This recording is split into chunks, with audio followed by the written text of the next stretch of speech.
Hello दोस्तों, welcome to money stalkers. तो इस वीडियो के अंदर हम लोग बात करेंगे इन्फोसिस के बारे में। तो बेसिकली जो नहीं होना था वो करंट बेसिस के ऊपर हो चुका है। तो और हमें गिरावट दोस्तों इन्फोसिस के अंदर आने का बहुत ज़्यादा हमें चांस है। सबसे पहले हमें कंपनी ने Q4 का अपना रिजल्ट डिक्लेयर किया। रिजल्ट किस तरह से कंपनी ने परफॉर्म किया है, बहुत ही ज़्यादा बुरा।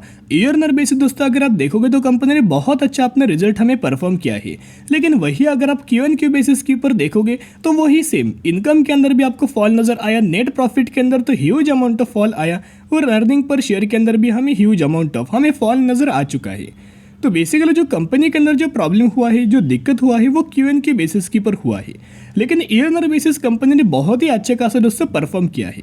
तो इसके चलते मैंने कल के दिन आपको इन्फोसिस का Q4 का रिजल्ट शेयर किया था। तो उस रिजल्ट्स को बुरा कंपनी ने परफॉर्म किया, इसी की वजह से 3% की गिरावट हमें इन्फोसिस लिमिटेड के अंदर हमें नजर आ चुकी है। और जो बेसिकली कंपनी का 1400 रुपये का जो एक्सट्रीमली हायर लेवल, जो सपोर्ट लेवल हमें नजर आ रहा था, वो सपोर्ट लेवल की भी नीचे करंटली कंपनी की हमें क्लोजिंग नजर आ चुकी है। तो क्यों हमें दोस्तों और हमें गिरावट या हो सकती है? आपको बताएं, सिर्फ इन्फोसिस क्या इंडिया के अंदर ये कंपनी लिस्टेड है? नहीं, न्यूयॉर्क स्टॉक एक्सचेंज के अंदर भी, यूएस मार्केट के अंदर भी हमें ये कंपनी लिस्टेड है।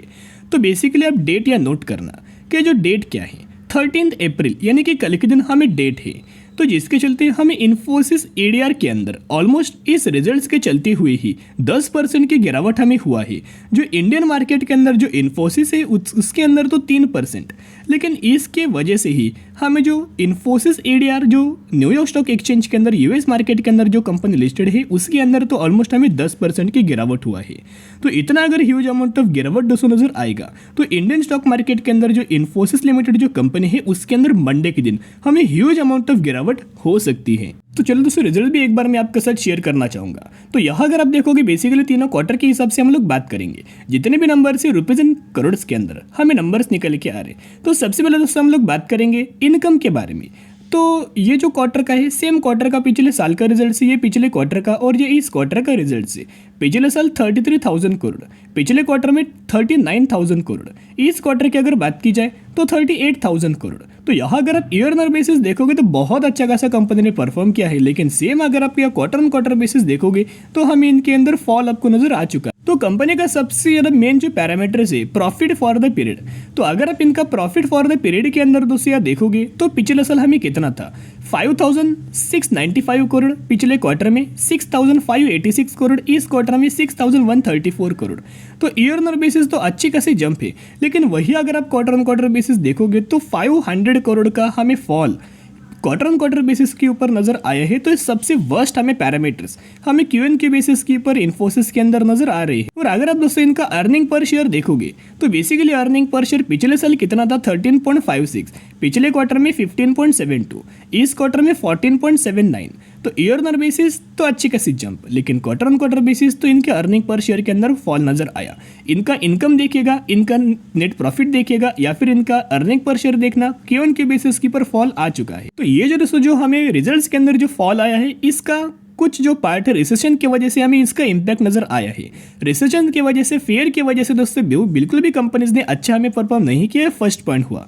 सेकंड पॉइंट, जो BFSI यानी कि बैंकिंग फाइनेंशियल सर्विसेज सेगमेंट के अंदर जो हमें फॉल आया है, जो बैंक रिगार्डिंग जो क्राइसिस नजर आया था, उसका सबसे ज्यादा इंपैक्ट हमें इन कंपनीज के रिजल्ट्स के अंदर नजर आया है। देखिएगा बेसिकली दोस्तों ये सिर्फ और सिर्फ इन्फोसिस के अंदर नहीं, TCS के अंदर भी फॉल आया। ओवरऑल हर एक कंपनी के अंदर पूरा जो सेक्टर है, IT सेक्टर, उस सेक्टर के ही अंदर इस सेगमेंट का हमें इंपैक्ट है। तो अगर सेक्टर के अंदर दोस्तों डाउनफॉल होगा, अगर सेक्टर ही गिरेगा तो ऐसी बात नहीं होगी, तो वो सेक्टर पूरा जीरो हो जाएगा। देखिएगा अगर एक स्पेसिफिक कंपनी के अंदर प्रॉब्लम होता तो वो कंपनी डूब भी सकती थी, वो कंपनी बर्बाद भी हो सकती थी। उस कंडीशंस के अंदर हमें उन कंपनीज के अंदर बाइंग नहीं करना चाहिए। लेकिन अगर पूरा सेक्टर ही दोस्तों अगर डाउन है तो कभी ना कभी आने वाले समय के अंदर वो सेक्टर के अंदर दोस्तों जरूर हमें रिकवर नजर आएगी। इसका मतलब ये नहीं कि इन्फोसिस के अंदर फॉल्ट है। ओवरऑल जितने भी हमें कंपनीज, उन कंपनीज का रिजल्ट भी इसी तरह से हमें आते हुए लगते हुए नजर आ सकता है। तो जिस तरह से कंपनी ने रिजल्ट परफॉर्म किया, फिर भी दोस्तों ब्रोकरेज फर्म इनके अंदर बहुत ज्यादा बुलिश हमें नजर आ रहे हैं। ICICI सिक्योरिटीज का ये मानना है कि ऑलमोस्ट हमें 1760 रुपए का टारगेट हमें इन्फोसिस के अंदर नजर आ सकता है। और HDFC इंस्टीट्यूशनल इक्विटीज का अगर आप दोस्तों मानना देखोगे तो 1830 रुपए का टारगेट हमें इन्फोसिस के अंदर दिया गया है। जितना हो सके ब्रोकरेज फर्म इस कंपनी के अंदर बुलिश हमें नजर आ रहे हैं कि हमें ब्लाइंडली ब्रोकरेज फर्म के ऊपर दोस्तों विश्वास रखना चाहिए। नहीं, आपको पता है कि कंपनी कितनी अच्छी है, तो ये टारगेट दे या ना दे आप 100% लंबे समय के लिए तो होल्ड कर सकते हो। तो क्या आने वाले समय के अंदर क्या हमें स्ट्रेटेजीज होने वाली है उसके बारे में दोस्तों डिक्लेयर करेंगे। और सबसे पहले क्या डेटा हमें इंपॉर्टेंट है, जिस डेटा को देख के आपके अंदर कॉन्फिडेंस हमें आ सकता है और इस डेटा की वजह से आने वाले समय के अंदर दोस्तों आप ये होल्ड कर पाएंगे। तो अभी हम आ चुके हैं शेयर होल्डिंग पैटर्न्स के अंदर। तो अगर आप बेसिकली आप प्रमोटर्स की होल्डिंग देखोगे तो सिमिलर तरीके से प्रमोटर्स की होल्डिंग हमें नजर आ रही है। अगर आप एफआईएस देखोगे तो एफआईएस के पास पहले 31% का स्टेक था, अभी ऑलमोस्ट हमें 36% के आसपास हमें स्टेक हुआ है। एफआईएस लगातार इस कंपनी के अंदर बाइंग कर रही है क्योंकि ये कंपनी और हमें गिरावट के अंदर मिल रही है और बड़ा मौका हमें कंपनी निवेश करने के लिए दे रही है। सेकेंड पॉइंट, अगर आप डीआईएस के दोस्तों होल्डिंग देखोगे तो डीआईएस की जो होल्डिंग है हमें पहले 17% के अंदर नजर आती थी, लेकिन करंटली अगर आप देखोगे 32% के आसपास हमें डीआईएस कंपनी के अंदर हो चुकी है। यानी कि बेसिकली अगर आप देखोगे ऑलमोस्ट हमें 2 गुना डीआईएस ने अपना पैसा इन्फोसिस के अंदर गिरावट के होने की वजह से हमें डाला है। गवर्नमेंट पहले हिस्ट्री के अंदर इन्फोसिस के अंदर निवेश करना नहीं चाहती थी, इंटरेस्टेड नहीं थी, लेकिन अभी अगर आप देखोगे 0.19% का स्टेक गवर्नमेंट ने भी बाइंग किया है। लेकिन दोस्तों दिक्कत क्या है, पब्लिक को जब बाइंग करना होता है तो पब्लिक बाइंग नहीं करता, अपोजिट करता है, सेल करता है। वही हुआ है पब्लिक के अंदर।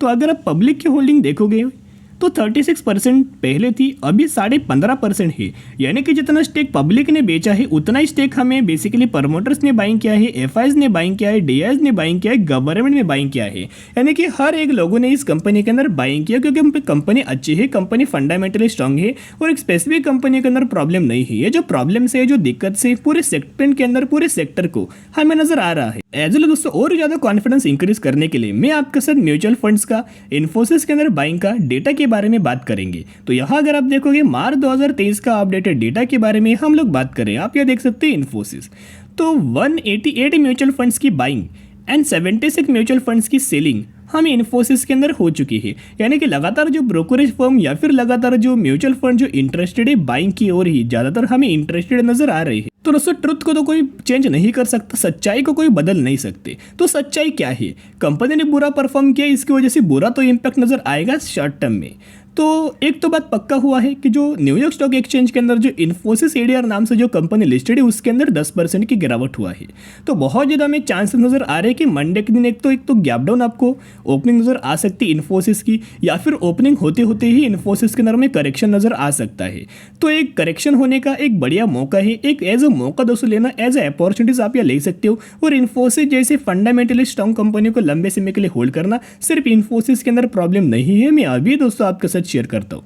देखिएगा बहुत ज़्यादा गलत फैमिली पाल लेते हैं कि कंपनी हमें ऑलमोस्ट 1000 रुपये के आसपास मिलेगी। हो सके तो अगर ये कंपनी दोस्तों अगर आपको बाइंग करना है तो हो सके तो ये कंपनी अगर आपको 1320 रुपये के भी आसपास अगर मिले या फिर 1330 रुपये के भी आसपास मिले तो भी दोस्तों बड़ी बात है। और ज़्यादा क्वांटिटीज आप अपना पोर्टफोलियो के अंदर ऐड करना कि जितने भी हमें टारगेट नजर आ रहे बहुत ही ज़्यादा इंटरेस्टिंग हमें टारगेट इन्फोसिस के अंदर नजर आ रहे हैं। टीसीएस ने भी अपना बुरा परफॉर्म किया, इन्फोसिस ने भी बुरा परफॉर्म किया और हो सके तो विप्रो के अंदर भी बुरा आपको परफॉर्मेंस नजर आ सकता है।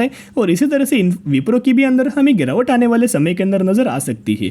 तो जितना गिरे उतना आप इन्फोसिस के अंदर buy on the strategy apply करना, बिना डरे विद फुल ऑफ कॉन्फिडेंस लंबे समय के लिए होल्ड करना। तो चलो दोस्तों आज के लिए इतने, अगर आपको वीडियो पसंद है जरूर वीडियो को लाइक, चैनल को सब्सक्राइब आप ये कर सकते हैं।